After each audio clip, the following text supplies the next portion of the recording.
Hi, everyone. Welcome back to This is Bipolar. If you don't know me already, I am Shaylee Hugendorn. I am a mom, a wife, a teacher. I have bipolar 2 disorder, and I love talking about it, as bizarre as that sounds. And I'm really, really excited because I have an amazing other mental health advocate that is going to share her story today. And I'd love if you could just introduce yourself. Yeah, absolutely. So my name is Mik B. I am a mental health advocate on social media. I mainly talk about bipolar disorder. I'm from Texas and I have bipolar 1 disorder, ADHD, and anxiety. I've gotten a couple of different anxiety diagnoses, social, generalized. I just like to call it anxiety. um, I have a bachelor's of science in public health and a minor in substance use treatment, and then I just started grad school for public health this semester for health education and promotion. And I am also I'm also the social media director for Matcha, and they're Yeah, a health company focused on therapy. so cool. Um, yeah, I think that's everything. Yeah. Yeah. And she is an amazing content creator on TikTok and on Instagram. And we will put all the handles in the show notes. And I suggest that you run, don't walk and follow those because I mean, I've been living with my diagnosis for 12 years and I'm still learning so much from you. So thank you for your work Oh. there. But yeah, let's just dive in because I'm really want to hear more of your story. I know a little bit, so I'm really excited just to learn more. And before we get started, I just wanted to remind everybody that sometimes the things that we're going to talk about on the podcast can be activating, whether it be in your body or in your thoughts. And so please, if you need to, take breaks and take care of yourself. Awesome. Well, let's get started. I would love to hear, when did you first start to notice maybe there was something wrong, or maybe you're a little bit different, or when did you start to kind of feel like that? I'd love to hear about that. Yeah, absolutely. As for thinking, noticing I was different, that started at a really, really young age. But Same, as same. for mood related differences, I really noticed when I was about 10 years old, it was about fifth grade. Mhm. I had a period of having, suicidal ideation. Yeah. And I didn't quite understand really what was going on at the time. And, I told my mom, but I don't think she quite understood. And I was Mhm. 10, trying to communicate that and I didn't know how. And so, that passed. Um, but as I got older, particularly once I like really hit puberty, so like 12-ish, um, I noticed that I just had more intense periods of Mm. feelings. Yeah. Um, and so I really, really remember like more episodic, like long durations of times where it was like different from other periods of my life in high school. So when I was about 14, um, I was pretty depressed, and I don't think I even understood. I don't think anyone around me necessarily understood, because I was such a high achiever in school, and I was in marching Mm. band and choir, and you know, like UIL, and in the United States, it's basically the geeks. You go and like compete for your school for like math or whatever, and I did math, and anyways, Cool. so uh yeah, I was definitely pretty depressed. And then I moved, because I think a lot of my depression had to do with the school I was at. And Okay. so I moved my sophomore year. And I think I was in a manic episode for the majority of that year because, while I always, even in episodes, like try to get sleep, that, I didn't understand how much sleep could really affect it. So Yeah. I would go to bed at like 1, 2, maybe 3 a.m. And I would be like kind of tired in the morning, but I would be fine, generally speaking. I just didn't need as much sleep Mm. that like year. And so I remember being like more agitated, more irritable. Um, and I like had less like I had less empathy, I think, for the people around me. Like I Okay. still cared, obviously, but Yeah. definitely a lot less. Like I didn't really have a whole uh I didn't have a very deep concept of consequences. Right. um like I didn't really care. Yeah. Yeah. But again, like I was still like I did my school, and like I was getting all A's, and I was in, music and fine arts and stuff. And so I was just, I think, passed off as like a moody teenager. Right. Yes. Oh my Yeah. goodness.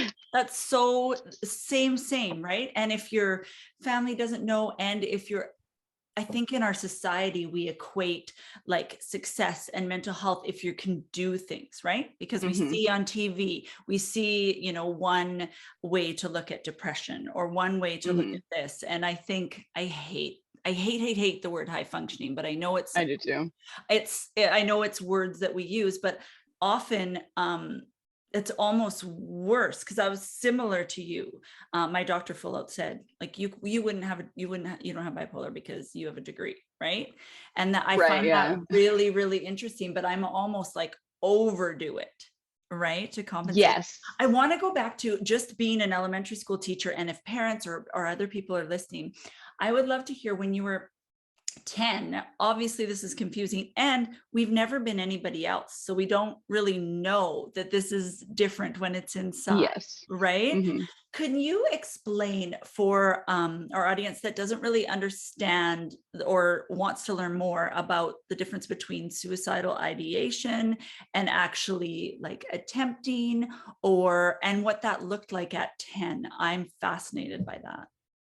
Yeah, yeah. So no, it's interesting that you bring that up, because there is a definite like line. Like you don't tell once you're crossing it, but when you look at it, there's a definite line between just ideation and really like being on the verge of attempting. Mm, And so sometimes with ideation, it's just the concept of death. Like, well, I wonder how that would work. What if that happened? Or more passive stuff like, well, if a car hit me right now, okay. Or mm, just not being as careful.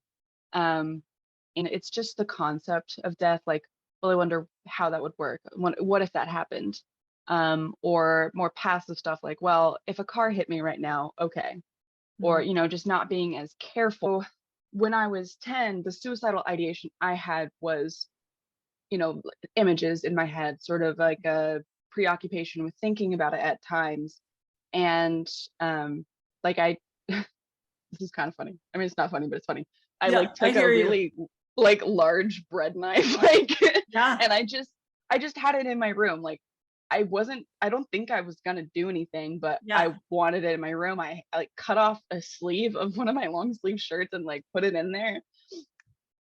I know it's not funny, but it's just like 10-year-old It's how we me. cope, right? It's how we Yeah. cope. I hear you. I laugh, and some of my friends that don't struggle with mental illness, they're like, and I'm like, no, but that's, I have to cope or it will overwhelm me. So do not worry. Yes. Okay, so Okay. what did you do with your sleeve? Yeah, I put this I like slid the knife into the long sleeve. Okay. And I think I just had it, I don't know, maybe I don't think it was under my pillow, maybe under my bed. And then I think I had it, and then I like set it somewhere outside of my room for like a brief moment. My mom and my sister found it. They were like, "Oh my gosh, what is this doing here? Like, what?" And I just didn't say anything, because, I had already had like a moment where I was, really feeling being sad because of things going on in that period of life for me, but also that like suicidal ideation, which is scary for a 10-year-old. Yeah, Yeah. a 10-year-old.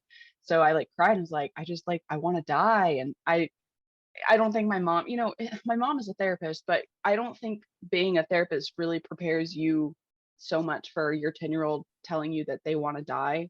Um, and she also, I mean, it had been a few years since she had gotten her master's in counseling, and they had like one semester where they went over the entire DSM. So Wow. obviously not particularly helpful. And so, Yeah. she didn't really understand. But yeah, it was just sort of the surrounding myself with the idea of suicide, Okay. and then also having the visualizations. Yeah. And so, later on, when I made my attempt, which was right before I started college, I like just turned 18. Mm, Um, it it shifted, and obviously there were a few reasons. I was in a mixed episode Wow. at Yeah. that time, and Mm. that's always when suicidal ideation is like really scary. Yeah. Um, and I I think I had like a fight with my best friend at the time, and then like I was, obviously like when I'm manic or having a mixed episode, I drink a lot more than I normally Mm. would. Yeah. And so I was like really hungover, and I had that on my mind, and I was in a mixed episode, and Mm. the visualizations, they were just so strong. And so when it gets to that point, it is not like a willing, I really logically think that this is better if Right. I, commit suicide or if I kill myself right now. It's more like I have to go in there and try. Yeah. It's very odd and it's very scary. And I actually had a therapist tell me once that that sounded demonic. She was a Christian therapist. Oh, yikes. Um, yeah. I am a woman of faith, but I've left the toxic part. So yikes. I Yeah. can hear that. I'm sorry. It's okay. I was just like, okay, that's not very helpful, but thank you No, anyways. it's terrible. Yeah. But yeah, it's just like the really strong drive that pushes it from ideation to this is what I have to do right now. Mhm. And so I'll get a little specific on what I did just to Yeah, warn yeah. viewers, but I I got into the bathtub and attempted to like drown myself. Okay. Um, and obviously that's not very effective because I was, sober. It's not like I had taken pills that made me really sleepy and tried it or anything. I think I wasn't really in a right state of mind Yeah. because of the mixed episode, and I'm sure the hangover had a lot to do with it. So I was just like, I just have to dunk. I have to like put my head underwater, Right. and hurts like a bitch. Okay, so I can yeah, don't try that because it's not even gonna work. Your body's gonna jerk you up anyways. right. 0 So stars. Do not recommend. No. um, this is dark humor, but I have a friend who, uh, cyclically deals with, suicidal ideation, a few attempts. Um, and sometimes when they enter that period, like I don't do the whole, oh my God, are you okay? I mean, I have called, they're actually from Canada. I called Oh. cops to their house. I had to go through like the American 911 and then the emergency to Oh, Canada wow. and like call it. Yeah, it was a whole thing. But I don't get like, oh my God, is it, I don't freak out. I'm just like, hey, talk to me. Let's figure this out. Or, I totally understand that you're feeling that. I really get it. I do. And it's okay that you're feeling that. And this will pass. It always does. But sometimes I'm like, look, you've already tried. Like it's obvious that you're not very good at it. So I feel like you should just give up trying. Yeah. Um, yeah, which is, Yeah. It's a dark joke, but it's Yeah. yeah. And I So feel like we can do it, right? Like I'm always talking about words that help and words that hurt. I feel like because it's almost like you're people, so you can talk like that. I'm not recommending anyone that has a mental illness to talk to us or anyone else like that, but I feel like I've seen that meme that says your what is it, your trauma doesn't make you more resilient, it makes you funny. yeah, Like I was like, yeah, yeah, I was like, oh, I feel that. Anyways, yes, I digress. I'm curious about, so I want to hear more about that. So you, in a mixed episode, for those that don't understand, and only from like we can only speak to our experience, but you're like, I don't have a full grip on reality. Do you know what I hmm mean?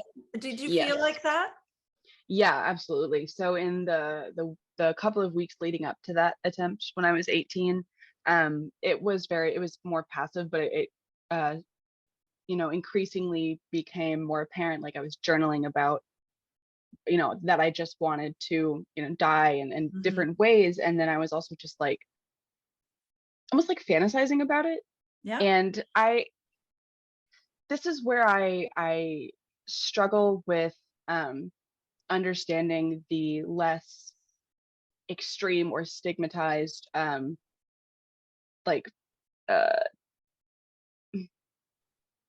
I guess ideas about like psychosis in manic Mm. episodes and mixed Okay. episodes, because I've never had, I am a very prominent figure. Like I am the queen of this country, or this celebrity is in love with me, or it's not that, those aren't like my personal experiences. Yeah. But in that period of time, I felt a very strong disconnect with reality. So I Mm, both, wanted to die, and I also had no real grasp on like the consequences, causes and effects, like my attachment to where I was. And it was very odd. And I think that's something that I wish I knew more about regarding psychosis, and like what mhm. it can look like in less intense, not like intense, like it sucks any less, but just a Yeah. different I would like to see the different presentations of it, because I definitely felt that really strong disconnect from reality, especially at Mm, that point. Um, and so that was, I've had several mixed episodes since then, mhm. and that one was particularly bad.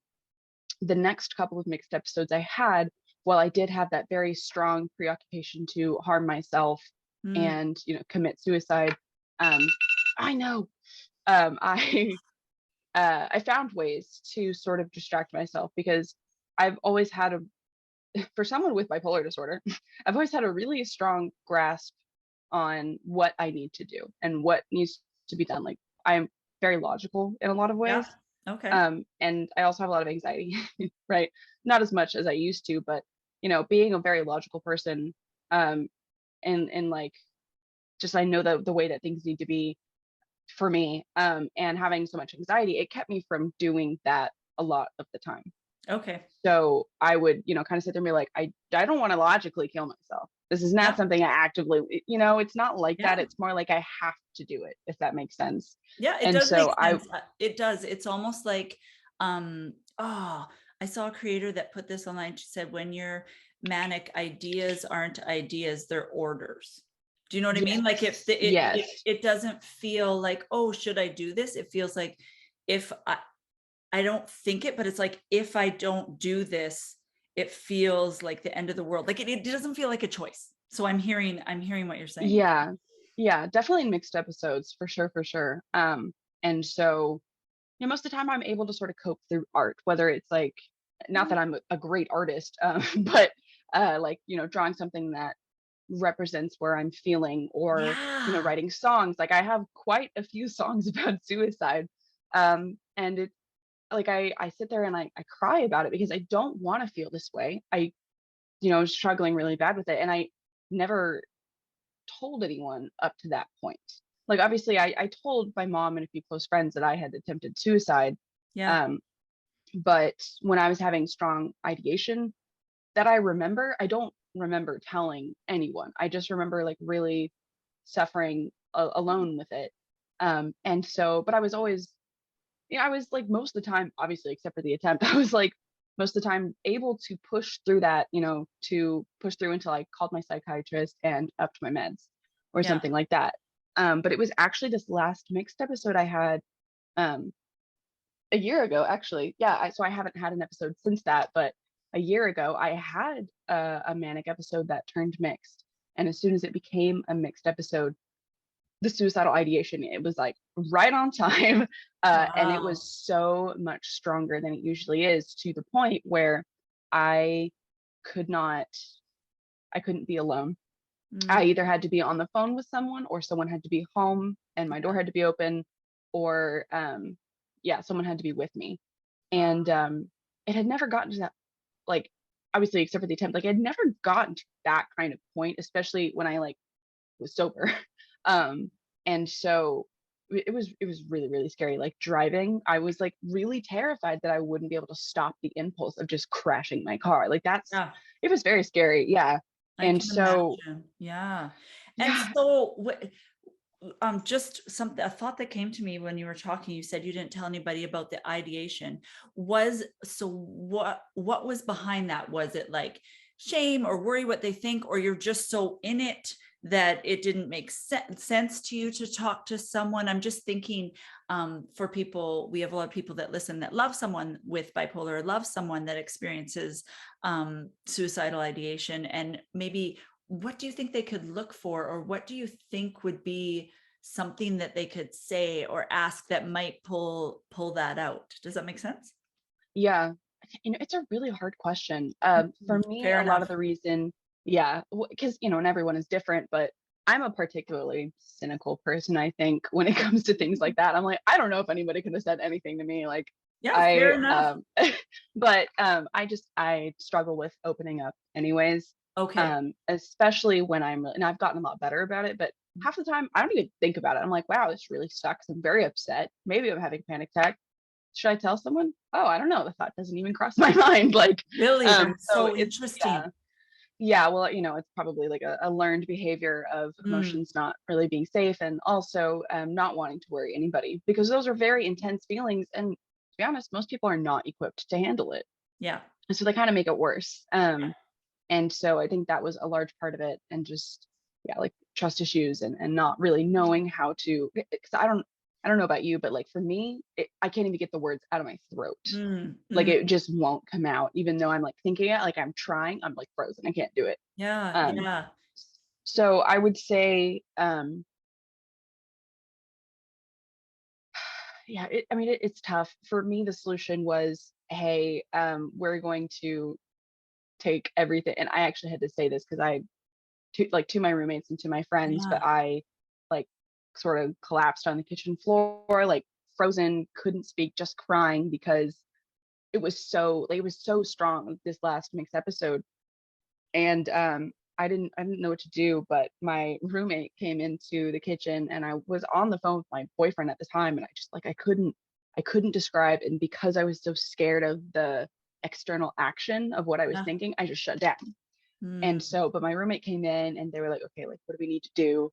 And so I think it kind of depends on the person. But for me, when I have those like ideations, it's a certain kind of harm or attempt, okay. like a certain like avenue, I guess. Yeah. So for, my attempt was drowning specifically. This Okay. last time it was like, again, pretty graphic, just warning, but like, cutting open my wrists. And it Yep. was to the point where I was like, I can't have anything breakable. Like my Oh, poor roommate yeah. had to take everything, porcelain, glass, whatever, out and into their room. Yeah. And then and not that I would have done it with this, but they took like my belts and my scarves. I mean, they took everything, scissors, razors, Yeah. knives, like silverware. And again, dark humor, but like at the time, my roommate like started going to the kitchenware, and like it was like a mashed potato, like it has Yeah. like the Yeah. Yeah. different Yeah. metal lines. And so they go and they kind of look at it, and they like start like seeing if that would be something I could hurt myself with. And so they're like, Yeah. Yeah. What um, amazing friends and roommates though, yeah, right? Like what yes, what amazing. I don't think everyone would be like that, right? Wow. right, yeah, That's amazing. yeah.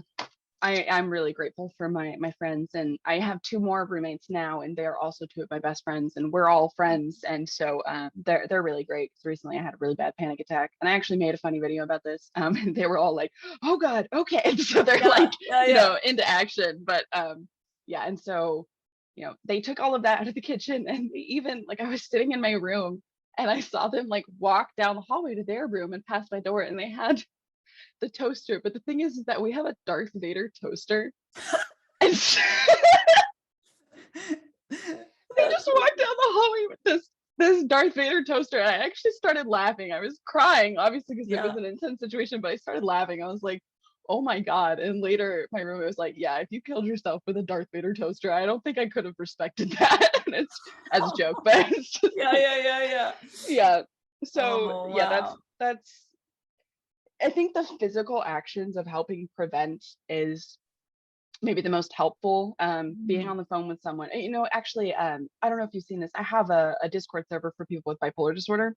Oh, wow. Cool. And so we actually have a channel called suicidal ideation. And people can pick the role for suicidal ideation. So if somebody goes in that channel and they tag the role, then anybody who has that role can be available to talk to someone if they're feeling suicidal.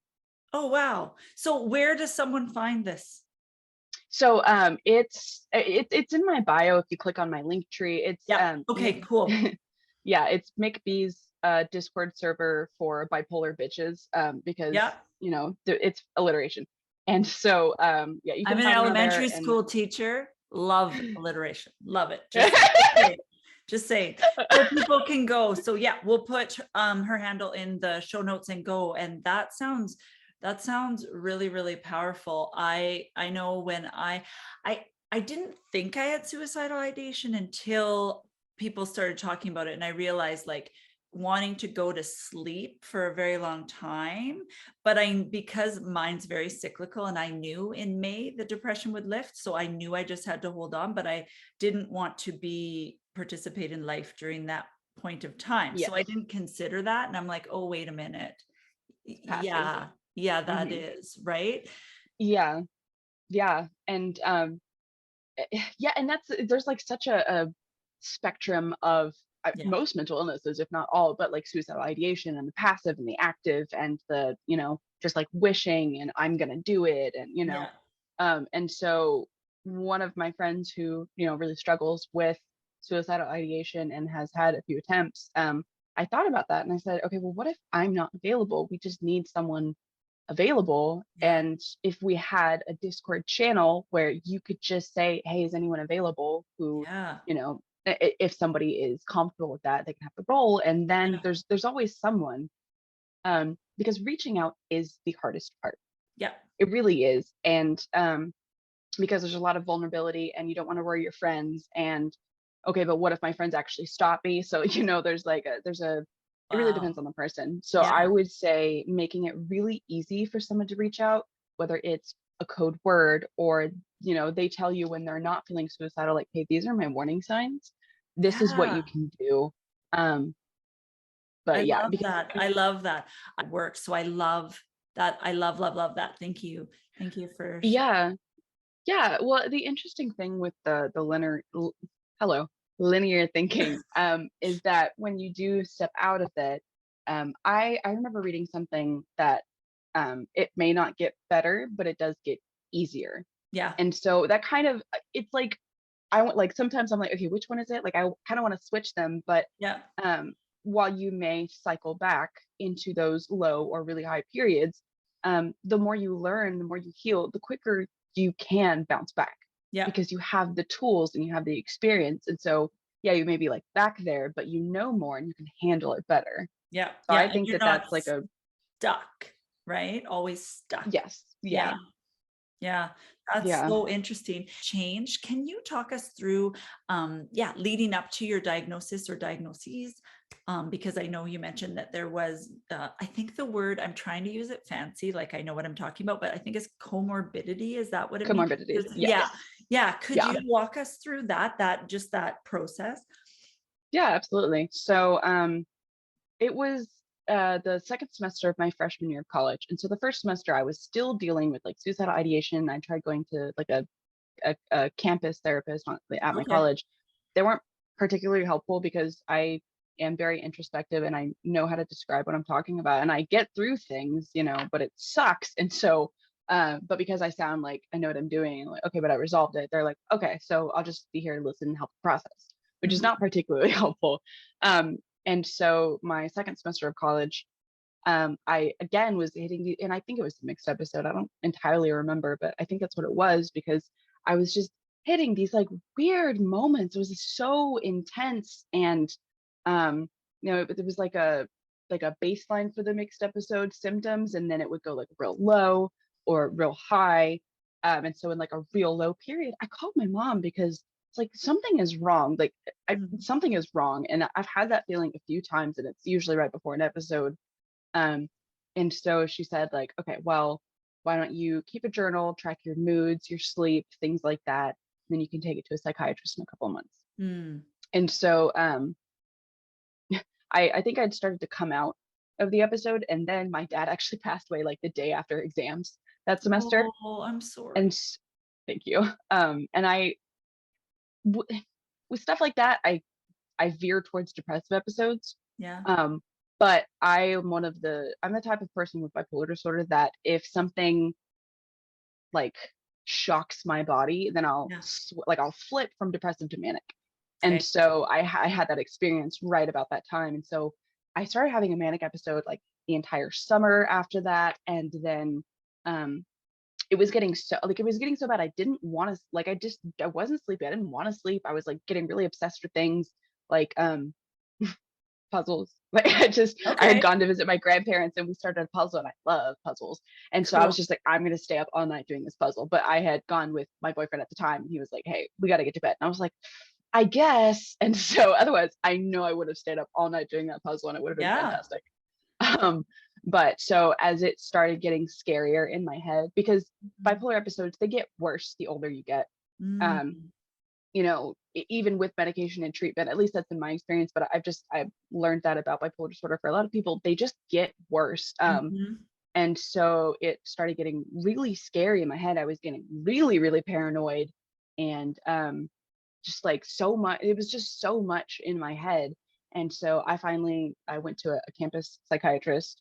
Yeah. Um, and the month prior to that, my brother had actually been diagnosed with bipolar disorder, and I Okay. think that was a misdiagnosis. However, having that diagnosis so close genetically, Mm. that's a huge indicator. And then I also talked to somebody from high school, and because I saw that they would talk about it sometimes on Twitter, and I saw that and I reached out to them. I was like, I really need to talk to you. Like, Mm. if you're willing, I have some questions. And they were the first one to tell me about mixed episodes. You can't find that anywhere online. They're like mixed Mm-mm. features, or like No. sometimes you'll have both. I have entire mixed episodes, like Yeah. um and so I went to psychiatrist and very clearly manic. And having the diagnosis in the family, she started me on antipsychotics, real Yeah. low dose. She said, try this for like a couple weeks. Mhm. If it doesn't help, if you have these kind of side effects, we'll try something else. And I was like, okay. And so I took it. I slept for the first time in my life for Mhm. like 10 straight hours. And I've never been a good sleeper, whether it's because I was manic or when I wake up in the night, my ADHD brain is like, woo, or going to sleep. I had so much anxiety. So it just, a whole storm for my sleep. And so I slept for one. And two, I felt so much calmer the next day. Now, obviously, it didn't like immediately get rid of the manic episode. I had to up my dose. Yeah. And then it got better. And then I had like started a depressive episode. Just it came out of nowhere. Just like, it wasn't so much like sad depressive episode as it was nothing matters. I have no energy, very Yes. monotonous. And Yes. so upped dosage again. But that's what led to the diagnosis. So after those 2 weeks of taking Seroquel, she said, okay, yeah, so we'll just continue you on this. Um, and I was like, okay, great. So what does this mean? Do I have bipolar disorder? Like, because Yeah. she didn't really give me any other help. So she's Right. like, are you in therapy? I was like, okay. I mean, no, I don't know if I was at the time or not, but I think I expressed the desire to go back to Yeah. therapy. And so she's like, okay, good. Thank you for nothing. And Yeah. so, but she was like, yeah, so this would be a bipolar disorder. It was like, okay, so like one or two, I Yeah. would like an answer, please. Yeah. Yeah. Um, Please. yeah, and so I was expecting bipolar two, Yeah. because there is a big, I mean, I would say like stigma around mania and hypomania, and how like if you're not hospitalized or Yeah. spending thousands and thousands of dollars, you're not manic, it's hypomania. And there's like, the I've talked about this before, but there's, some disagreements between providers and individuals with what constitutes mania, what constitutes Yeah. hypomania. And at the time, I didn't feel mine was particularly extreme. Now I'm just like, yes, that was mania. But because of my comorbidity with anxiety, I think that it Mm. kept me doing a lot of things that I might have done otherwise. Yes. Um, and which it didn't cover everything, but I think like larger consequences, I think it helped me with a bit. And so I was thinking bipolar two. And she said, well, how long have you been having this episode? It was approaching a week. Obviously I had them for much longer before, but I didn't Yeah. like realize. And she's like, okay, so I would say bipolar one. And it kind of surprised me. But I've noticed with other like health professionals, like it really just depends on the professional. I had one Yeah. tell me that because I'd never been hospitalized, it was hypomania. I was like, Yeah. ma'am, I have these symptoms for months. Yeah. Like, Well, and don't you think like I try to explain it like baseline, right? So what it depends on the person's baseline if that is out of character behavior, right? Yes. Whereas we only see Hmm. on TV, like buying boats and things like that. And this happens. I mean, when I ask the questions on Instagram, I am fascinated by the answer of like what during a hypomanic episode did this or this. And I apparently it's hypomania, right? I feel like it was extreme for me, but it didn't put like I couldn't not pay my mortgage or I didn't not finish my degree, but I would go out and have this idea and spend, a couple $100 on it. But that was out of character for me because we didn't have that money, or, I'm talking fast and having really good ideas, but I'm also finishing it. Whereas it seems like that, a lot of what I was reading 12 years ago is like, you never finish things, right? So I think it depends on a baseline. So it's really important to kind of Yeah. consider that when you're telling a professional, if you can, and hopefully they consider that too and try and figure out your baseline, right? Yeah. Yeah. Ideally. um, Yeah, yeah. So you have a bipolar 1 diagnosis. So then mhm. tell me about how the other ones happen. And I'm fascinated because I'm so curious about, because the symptoms overlap, like, and I have one of my children has been diagnosed with ADHD. And I'm curious, like, I don't know if I have it because I'm like, well, these overlap, but is it because they usually only overlap when I have hypomania? And I'm really fascinated how people get like having more than one diagnosis. So if you could shed some light on that, I would be so grateful. Yeah, absolutely. So this is where that functioning label kind of comes in, because Yeah. I had anxiety propelling me to do things um, the way I thought that I was supposed to do them. I wanted to do things Mhm. right because I was so terrified of not being perfect, or being rejected or abandoned, Yeah. whatever that meant. So in school, that is why I did everything like as soon as I could. And I tried to, even though I did struggle, like looking back, I did struggle with like executive dysfunction, sitting there trying to Yeah. do it, and I just couldn't. And also, like as a kid, I would get in trouble for not paying attention, or talking out of turn, and like Hmm. in like elementary school, actually just I would start humming or singing. And I didn't even realize it, and everyone would be Yeah. like, Kayla, like stop. Yeah. um, and so um, but those symptoms weren't as prevalent, and that's because with any diagnosis, the presence of trauma or stress exacerbates those symptoms. And Right. so as I started treating my bipolar disorder, I got more stable with that. I mean, I still rapid cycled until like last year, but having that start to get under control, then I was recognizing other symptoms. And I always knew I had anxiety, but it was always pretty bad. I just didn't realize how bad. And Mm. so as that happened, I was also in a very stressful relationship. And so I started working on treating my anxiety, because not only did I have so much anxiety that I would dissociate, I felt like I was dissociating all of the time. I Yeah. felt like I Okay. couldn't ever pay attention, really. I was forgetting things way more. And I was like, well, this must be dissociation. And so it was in some ways. In other ways, it was not. So I started getting on medication for anxiety. And I was in therapy and really started to work on that as well. And, you know, looking into what caused it, which a lot of it was grief, and fear of abandonment. And so that was actually like the like probably the best therapist to this date, because he told me like, well, if you're having anxiety, it probably means you need to grieve something, and you have to allow yourself to do that. And that helped Wow. tremendously. Yeah. Yes. Wow. And so I started treating it, and I like it was still like, I was still experiencing like that feeling of I couldn't pay attention. I wasn't really remembering things that Mm. well, and I started to not be able to get things done as well as I used to. And Okay. so I realized part of that was because my anxiety was always like, you gotta get this done, you gotta get this done, like, you gotta do it. And so living like that, and then having an undiagnosed mental illness, I hate calling it a mental illness because my brain is just different. It's not built for this world. But ADHD, Yes. it burns you out, especially if you go through a traumatic relationship, which I had.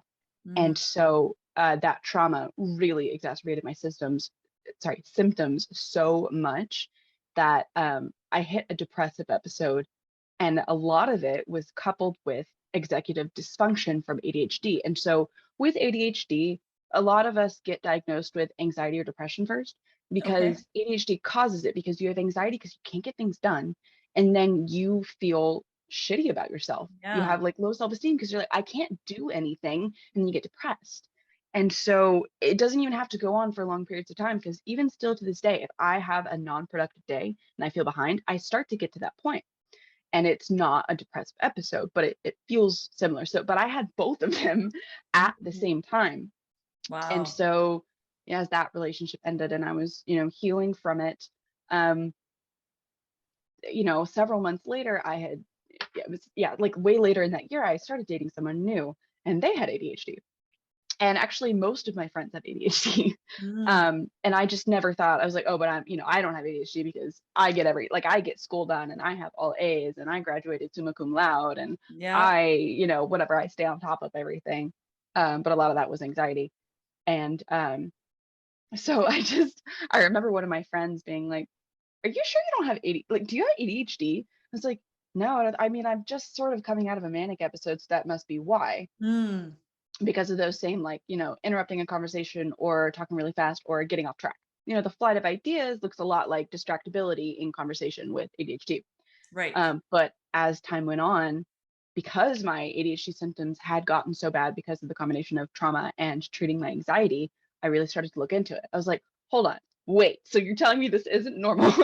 I started learning about things like stimming, which I do all of the time. Really? And all of the time, oh yeah, which is part of the singing as a kid, because if I'm not, I do it now to this day, if I'm not stimulated enough, I sing, or it's usually like a phrase or like a TikTok sound or a movie quote that I just kind of say repeatedly. And Yeah. so I live in a neurodivergent household full of people with ADHD and or autism. And so we all stim, which means that we share stims sometimes and we give Yeah. stims to each other, which Wow. is kind of funny.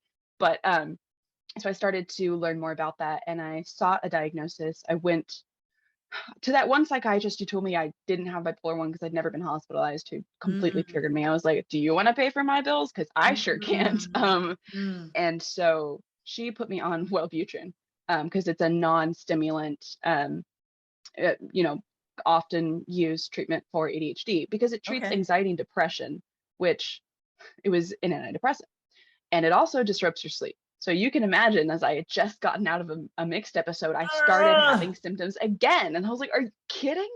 Um, and so I like took that, and then after a couple of days, I was like, "I'm getting worse. I'm not taking this, and I'm never going back to her again because you don't give someone with bipolar disorder an antidepressant, which are really, really careful." Yeah. That's what made me the worst I've ever gotten. So I'm glad you hmm said that. Yeah. Yeah. And so I tried a psychologist next because you look up, how do I, seek an ADHD diagnosis? Colleges don't do it. It's really hard to find it. And it's like, I went to this psychologist. I did all the testing and figured out, is Okay. the grab for dopamine and stimulation versus length of time of those symptoms. But obviously, it was very difficult for me to distinguish. And so I had periods of time in my life where I thought I was getting manic. But I look back now and I think it was really just ADHD symptoms. But I had no idea. I mean, I'd gotten tested as a kid, but they don't Yeah. know. Nobody really understood ADHD in girls, right? It's just Because boys. all the studies are on the Boys. dudes. Yeah. Mhm. Anyways, I could talk about that too. But Same, same. Another time. We're friends now. yes. Another time. And so that is like, so those are like kind of the main distinctions. And another interesting sort of comorbidity situation with overlapping symptoms with bipolar and ADHD is also borderline personality disorder and autism. The four of them, there's a lot of overlapping symptoms, but it's the Yeah, so cause that confusing. distinguishes it. It is because so it's like duration of time, consistency Okay. throughout your life, and what is the cause. So you can get brain scans for those kinds of things. Um, I don't think it's either ADHD or autism. I think it's ADHD. You can't quite get a brain scan for. I know autism is I'm pretty sure. I'm Yeah. pretty sure. Don't quote me. I'm like pretty sure that autism is a different. Like your brain just looks different, or like it uses different parts of the brain differently. So you do like a brain scan. Like I don't know the technical term at this moment, but you can scan your brain or like go to a neurologist and they can tell you because they're looking at the cause instead of you going to a therapist or a doctor or psychiatrist who looks at the symptoms and then Right. just tries some medications and hopes Yeah, some of yeah, them yeah. work. So yeah, the comorbidity thing was really difficult. But so at that point, I'd almost given up. And a friend of mine said, you know what, I have ADHD, and I think they also had bipolar 2 or like cyclothymia or something like that. Yeah. And they said, look, this is my doctor. She will listen to you. She will really listen. Oh, So like, here, go yeah. go to her. She was in my insurance. And so I said, okay. And a lot of people online will be like, oh, was you just like kept looking for a diagnosis? Like obviously eventually you're gonna find a doctor who was just gonna give you what you wanted. And I Mhm. was like, I was really tired of trying to sit down to do an assignment and not being able to do it to the last minute because that was so out of character for me because it had gotten so much worse. Right. I was like, do you forget that people exist that you love? Do you struggle trying to pay attention to someone that you love, even if you're sort of interested in the topic and you just can't? I don't think so. So Yeah. this is not normal. Yeah. And so I went to her and I still go to her. She's wonderful. And I sat down and I explained, I was like, look, I'm not having a manic episode. I've been treated for, I'm like, I'm treating my anxiety. It's gotten so much better. Socially, it's still a struggle, but in general, it's gotten so much better. Mm. Um, these are the symptoms I'm experiencing. Like I went through all of it because I really started to dive into being aware of what would be an ADHD symptom or something like bipolar disorder. And because I've spent so much time, and this was last May, that was when I got my ADHD diagnosis. Okay. I had spent so much time identifying bipolar symptoms. So I explained all this to her, and she's like, okay, you seem like you have like a really good insight into yourself. So Mhm. I'm going to try you on Adderall. Now, she's like, you have like immediately, if you're not sleeping well, if you start to have manic symptoms, stop, call me. Because that is a big issue with bipolar disorder is, stimulant medication can make you have a hypomanic or manic episode. Yeah. And so, she's very careful. She started me on 5 milligrams. And then she's like, if that doesn't work, you can go up to 10. Like, Yeah. I was doing instant release. And so 5 milligrams did nothing. And so then I'm doing 10 milligrams. And now I take 20 in the morning and 10 in the afternoon. Yeah. Um, and so it does kind of crack me up because I guess with my body chemistry, it's like I take an Adderall. If I'm already sleepy, I get sleepier because my brain not shuts down, but it gets calmer. Yeah. It's not going at 100 miles an hour, and that's what keeps me up. And so I've taken naps after taking Adderall or drinking coffee like right before bed. Sometimes Yeah. it just helps, and it That's really my depends on the kid. That's person. my kid. They're like, Mhm. oh, well, they're teenager, but yeah, people are like, you're giving her a frappuccino or like coffee at 4 p.m. I'm like, yeah, after school, she's wired and then she's chill. And I think, yeah, a lot of people don't understand that there's less activity going on. And so that's why you seek out, right? Yes. Outer things. You Well, would think, I mean, I'm not like I'm not sciencey at all, but I know that it works the opposite as it would work on someone who's neurotypical. right. Yes, yeah, because when you are seeking, dopamine, then your Mm, brain is going, haywire, trying to find it, whether that's stimming or a hyperfixation or an mhm. impulse spend, whatever. So I call Adderall diet meth, and then I call caffeine diet Adderall. There you And go. so, because I mean, it's kind of true. Yeah. So I take Adderall, and then I try to stop at 3 cups of coffee a day, but I have like up to 3 cups of coffee a day because Yeah. it just really helps me focus. And I have not had an issue with my sleep. That's Um, awesome I have issues with my sleep, but it didn't of change that. with the Adderall. Yeah. Okay. Because so antipsychotics make you sleepy. I don't know what you take, but antipsychotics typically make you sleepy, except for al it's something with I don't remember what it is. But I got put on that for a second and it like helped with the mixed episode, but then I started losing sleep and so it got worse. Yeah. But so I got off antipsychotics because my legs were twitching. Oh, Not like but it shucks. can become permanent, and that's the issue. It can start as like an annoying leg twitch, but it can get worse. And I still sometimes have leg twitch, like just I'm like, what? I haven't even whatever. And it's not like a magnesium issue. It's just anyways. And so I got off of those. And those were the only reasons I really slept because they drugged me so hard to sleep. Like some people on Seroquel, I mean, they'll sleep for like 12, like Mhm. like even more than 12 hours. They're so sleepy all of the time. Mm. And I was kind of groggy, but I got my 9, 10 hours, and that was the best amount of sleep for like, almost 2 years. So when I got Yeah. off of that and put on a mood stabilizer, um, over time, my sleep started to get worse because of some events that made me really anxious. Um, Mm. and then waking up in the middle of the night with pure panic, Oh my no. brain seeking dopamine, it just goes haywire, and it's still like that to this day. So my psychiatrist actually put me on trazodone. Now it is a antidepressant, but it makes you sleepy, and Okay. so it hasn't caused any manic symptoms in me. Okay. I Okay. just sleep through the night most of the nights, Yeah. because my sleep was getting, I mean, it was getting so bad. Like, go to bed at 9 or 10, have no problem falling asleep, wake up at, first it was 4, and then I would try to go back to sleep at 7, and then it was 3, and then it was 1, and I Uh, can't survive. I was so scared of a manic episode. I really was, and I think it was the grace of the high dose of Lamictal I was on that I didn't have one. right. Um, but yeah, so that's why I got put on that. And so that is kind of how I came to have like all of these diagnoses. And then with Yeah. the psychiatrist I have now, like on my health insurance, it says generalized anxiety disorder, which diagnoses, it's a whole thing, and it's mainly for insurance if we're going to be honest. But I think that it's really mainly just social anxiety. I get Mhm.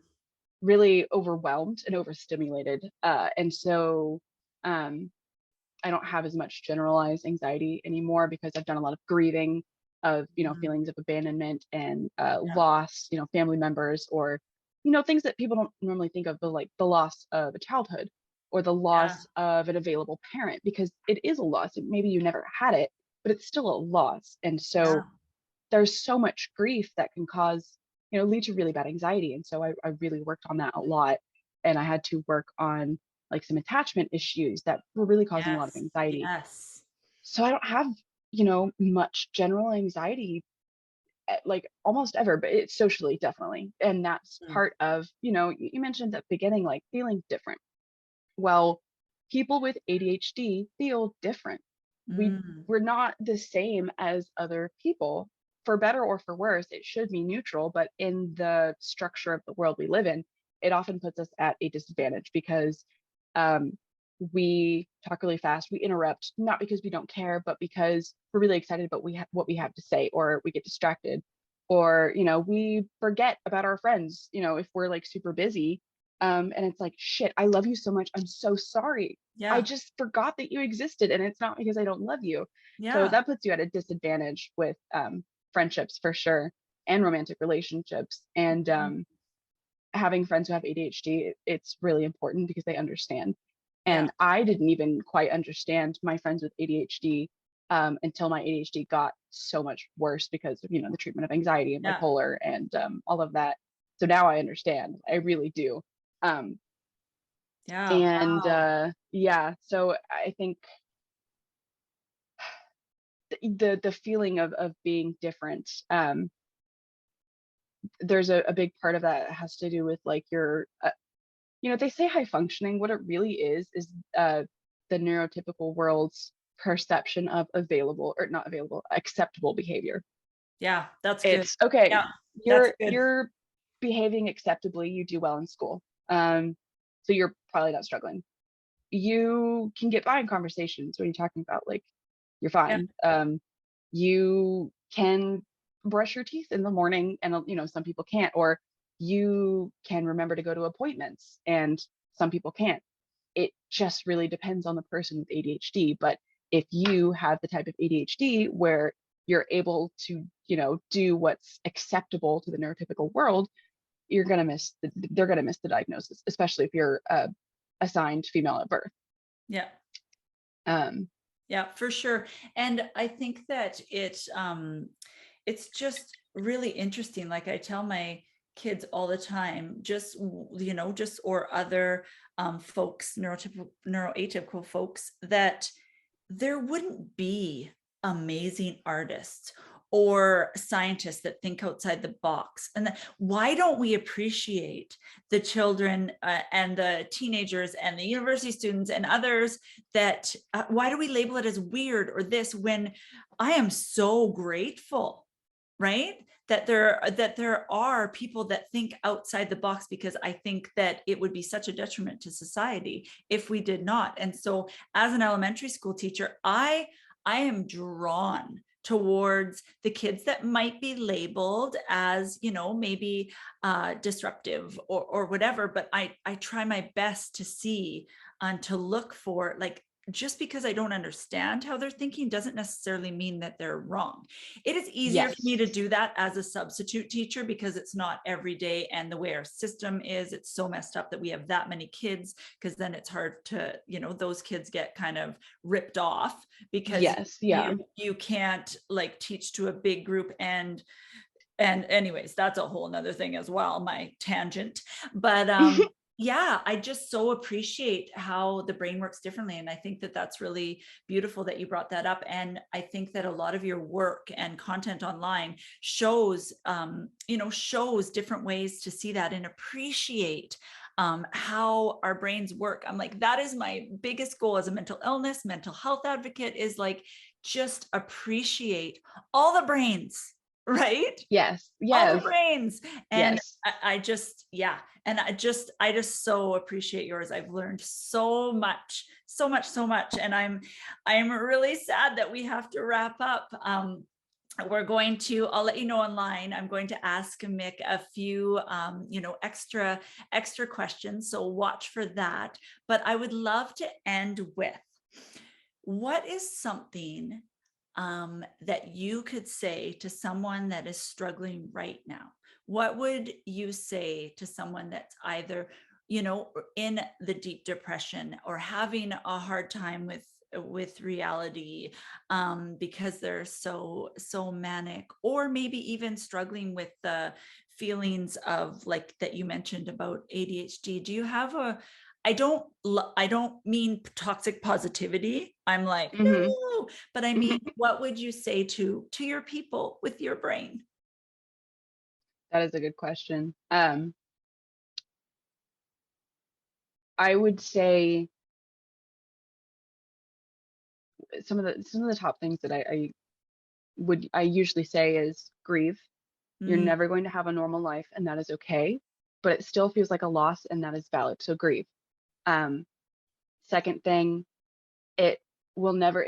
There's no cure. It's not going to go away, but you can learn what you need to accommodate yourself and live better or easier, right? Like we said, like it yeah, may not get better, but it does get easier. And that healing is not linear, and it's cyclical, and it sucks. But mm, the further you go on, the quicker those cycles can level out, or the less intense those cycles can level out. And even one step further, it's okay if none of that happens. It yes, is okay if you never have, you know, a real grip on your mental health. It is mm, okay if you have episode after episode. There's mm, nothing wrong with you necessarily. Um, I mean, with bipolar disorder, I mean, kind of, it's a chemical, yeah, imbalance that really yeah, sucks. But you're not broken. You just oh yeah, you have a different way of living that you have to accommodate, and it really sucks that the world isn't built for that. We do not accommodate that, and so as a result, we have to take the brunt of that work. yeah, Advocate for ourselves, fight to find the right doctors and professionals, and you know exclaim what our needs are and try to meet them. yeah, And it's not fair. It really sucks, but it is going to be okay. Whatever that means, yeah. it's going to be okay. Yeah. Oh, I love that. I so appreciate your realness. I especially online, and I appreciate, because I'm always nervous to show my, a darker sense of humor, and I just love that we could do that together. Or, your reels. I just find myself like, it's hard topics, but just like belly laughing, because I'm like, yes, yes, I get that. And so I just wanted you to know how much you're appreciated, and that your work is powerful and beautiful. And I'm so glad that you talk about this online. And I just encourage everyone to go and follow, and just know that I'm so appreciative that you came on the podcast, and I've so enjoyed our conversation. Yeah, absolutely. I've really enjoyed our conversation too, and I really appreciate you reaching out to me and having me on here. Mm-hmm, mm-hmm. This is bipolar. I can't press record stop. Oh, there we go.